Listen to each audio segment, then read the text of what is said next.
Hello मेरे प्यारे दोस्तों आज की कहानी। ओहो माँ, क्यों नहीं छोड़ देती ऐसे निष्ठुर कर्जी पति को, जो रोज़ तुम पर हाथ चला देता है फिर सुबह भूल जाता है। ऐसे कुचाल बाप के साथ नहीं रहना। बेहद भावुक हो सुनीता की बेटी प्रिया कह रही है और उसके हाथ में लगे चोट पर मरहम भी लगा रही है। दोनों माँ बेटी सुबक रहे हैं, अपने किस्मत को कोस रहे हैं। सुनीता अपनी मासूम बेटी को सीने से लगा लेती है, जो महज 13 साल की थी और 7वीं कक्षा में पढ़ती थी। सुनीता 4 घरों में खाना बनाने का काम करती थी और महीने के पगार 12,000 के आसपास कमा लेती थी। इस तरह उसके काम के साथ साथ घर गृहस्थी की गाड़ी खींच रही थी। शादी के 7 साल बाद प्रिया हुई, वो भी चीरफाड़ यानी सिजेरियन के जरिए।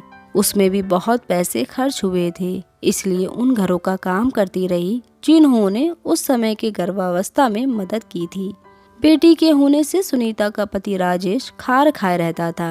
पत्नी को जला कटा सुनाता रहता कि बेटी को जनी है, एक बेटा भी पैदा नहीं कर सकी। उसकी माँ भी उसको सिखाती पढ़ाती कि छोड़ दे बिटवा, तो और दूसरा ब्याह कर दे तब वंश बढ़ी। लेकिन राजेश को सुनीता के कमाए पैसे से ऐश मौज करने की लत जो थी, वो सब अय्याशी मौज गांव में कहाँ। उसकी माँ फोन करके बोलती कि गांव आ जाओ, खेती बाड़ी करो, लेकिन भला शहर के लटके झटके व चौकचौन से हट खेत में कोलू का बैल बनना नामंजूर था। सुनीता उसके लिए एक ठेला भी खरीद लाई ताकि वो कमाए खाए, लेकिन उसे भी बेच पी खा गया पैसा। मेहनत मजदूरी नहीं करना चाहता था।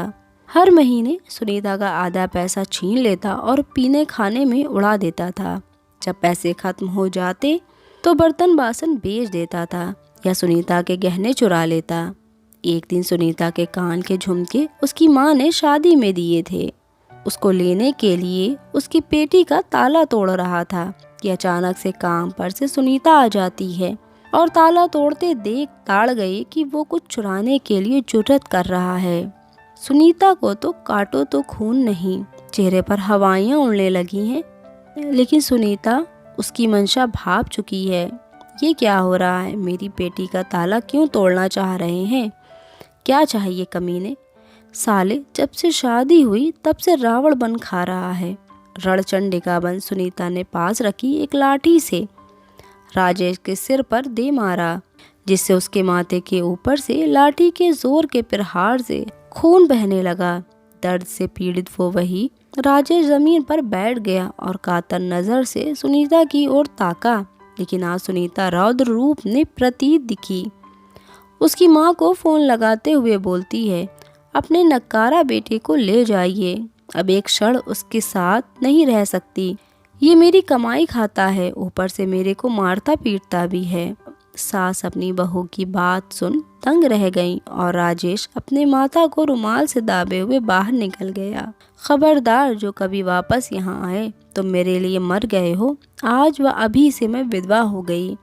ये कहकर उसने अपने माँ के सिंदूर को पोंछ दिया। प्रिया अपनी माँ की निडरता से खुश है।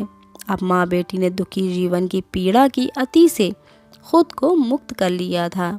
दोस्तों, अगर आपको ये कहानी पसंद आई हो तो प्लीज़ वीडियो को लाइक कीजिएगा और चैनल को ज़रूर सब्सक्राइब कर दीजिएगा। Thanks for watching.